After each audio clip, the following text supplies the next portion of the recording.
This video is not for whales and dolphins, it's for you because you are just like me. Average Dog Gamer here, and today I want to talk about the top 5 characters in Zenless Zone Zero. Now, remember, this is all going to be my opinion, so of course you can disagree, you can let me know in the comments down below. But realistically, I'm going to be focusing on the value that you can add to your account by pulling some of these characters, and you can kind of think of this list as like a priority list for the reruns in Season 2. With that said though, sometimes you might be better off focusing on the Season 2 characters, as in because they're new and they're more likely to have content tailored to them. But before we get into the list, I want to give a huge shout out and say thank you to Opera GX for sponsoring this video. Opera GX is on a mission to get you to break up with your boring old browser with a cool splash screen like that and cool backgrounds like this. And how do you get them? It's through the mod section. So if you go into the mod section up here, you can change things about your interface. So for example, you can change your wallpaper. You can also amend things like the icons up here. So I've got like these anime style ones, but you can go back to the default ones. And you can also change the sound. So if you want some browser sounds while you're clicking around on your browser, then that's something that you can do with Opera GX. And it's so easy to get that up and running. You can also access the store for these things here, and it's gonna give you loads of different options that you can choose from, and then you can mix and match what you want from each of the different mods. And something else I need to tell you about OpGX is it's so easy to get up and running. So if, for example, you had to move over your browsing experience from a different browser, you can scroll down on the settings menu here. You can go to this bit, import bookmarks and settings, and it's going to bring everything over from your Chrome, for example. You can click import and it puts it in a nice little folder for you up here. Thank you so much again to OpGX for sponsoring this video. Check out the link in the description down below. All of that out the way though, the number one character, the character that I think is the most valuable character for your account that you could have pulled in Season 1 is Astra. So Astra is an incredible support and the only limited S-rank support that we've had in the game so far. And I think that's what kind of makes her stand out. We don't really have anyone else at the same level as her, and I think it kind of shows.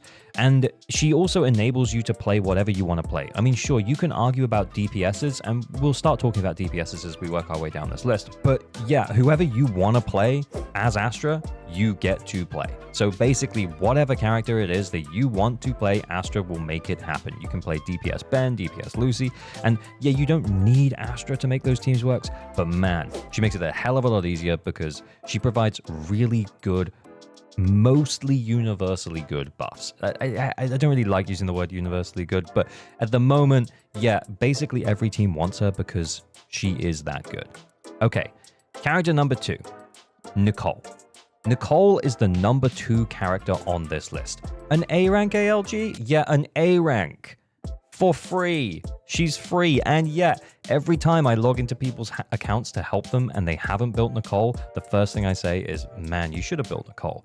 She is an A rank, she is free, but actually the amount of stuff that she can provide to your teams is kind of incredible because she provides a 40% defense shred, which is unmatched and can kind of work anywhere. And not only that, she also does provide a small boost to ether damage bonus, and she can hold pretty much whatever disc set that you might need your support to hold. She can hold Swing Jazz, she can hold Freedom Blues, she can hold Astral Voice, so it depends on the team as to what you might want her to hold, but she can do all of those things. And you don't even have to have her, max leveled and F'd in order to get the most out of that. I think at core E, it's like 38, and at core D, it's like 35% defense shred. So yeah, she's just an incredibly good character that everyone should build. And honestly, that's why she's the number 2 on this list. Number 3 then, it's miyabi. Miyabi is an anomaly DPS, but she kind of works like an attack DPS because she has crit scaling, and her power level in the game is, honestly, it's still unmatched.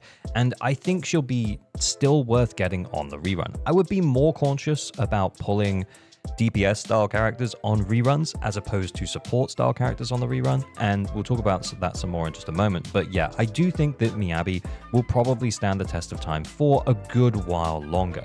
And I kind of mentioned earlier that you build her a little bit like an attack DPS because she has like crit scaling because she builds up anomaly faster the higher her crit rate is. But when you actually also play her as an anomaly character with, like a mono ice team with Lycan and Sukaku, or if you run her with Vivian as, you know, like a quick swap DPS kind of thing. And you can also do the same thing with Yanagi. She just has so many options that work really, really well for her. Yep, you can support her as like a hyper carry. And you can also use her as a quick swap DPS and kind of balancing that field time with someone else. And you can also support her in a mono ice anomaly team. She has so many options. I think that most accounts, regardless of your level of investment, will probably have a way to make her work. And even if you don't, just shoving her with characters that support her and make sure that her additional ability is active, and honestly, you'll probably be fine. But just before we move on to the second half of this list, this is your reminder that you probably aren't subscribed. Liking and subscribing is a great way to support creators like me on YouTube. You can also drop me a follow over on Twitch, where I kind of yap about this stuff very frequently.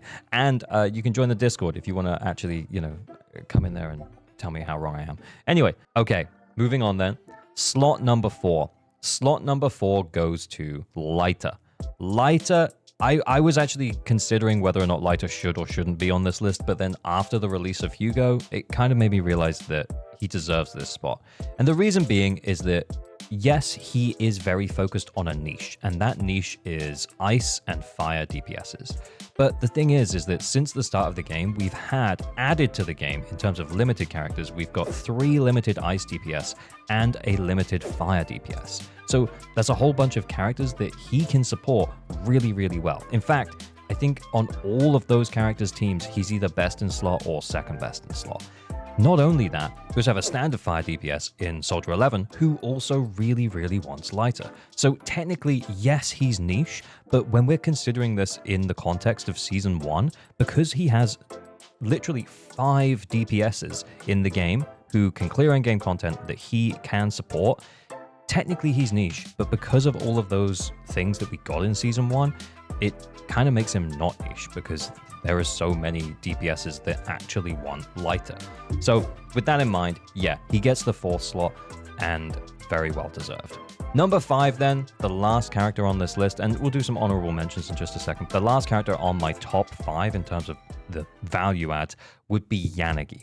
Now, the reason that Yanagi here is that she is an anomaly DPS, yeah, but it's the flexibility that she offers and the different teams that she can work in. Because she can hyper carry with 2 supports. She can also work as an anomaly with an off-fielder, so she can be the on-field anomaly driver with like Vivian or Bernice. And she can also function as a quick swap DPS support to support Miyabi as a disorder bot, essentially just generating crossfall stacks for Miyabi and also doing pretty decent damage. So I guess what I'm saying is that Yanagi is probably the most flexible character that we've had so far, and that's why she makes this list, because she can work in so many different situations.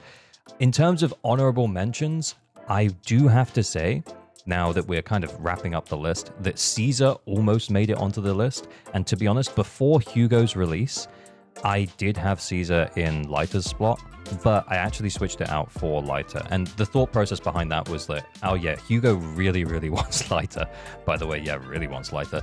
And as good as Caesar is, and as good as she is across different teams, I think that she might be a little bit too general that for me to say, oh, it's still going to be great to pull her in Season 2. I think the 5 characters that we have on this list are great to pull in Season 2, if you know how you want to use them. So for example, for Lighter, if you plan to use him with Evelyn or you plan to use him with Hugo, then yeah, maybe you should consider pulling Lighter. But for Nicole, obviously, you actually don't have to pull her at all. She's just free. You should just use the Nicole. The other characters that I think I should also mention are characters that I normally tell people that they are really useful to build for their accounts.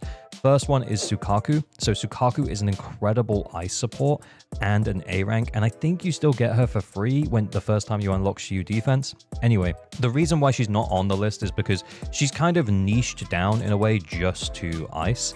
She can work with other teams, yeah, because she can still provide the attack buff, but it's just not quite as impactful without the ice stuff. So that's why she didn't quite make the list. But if you're someone who has Miyabi or someone who is still running Ellen or someone who's running Hugo and you don't have 2 stun agents, then yeah, building a Sukaku is always a pretty good shout. And then lastly, the other character that I should probably mention is Lucy. Lucy's a really great support. She provides the attack buff across the entirety of your team, which means that unlike someone like Caesar, who only provides the attack buff to the on-field character, Lucy will provide that attack buff to the off-field characters as well, which is really useful for anomaly teams, including Bernice and Lucy. And I guess the reason that Lucy didn't make the list is that it just feels like there are other characters that kind of do what she does better now.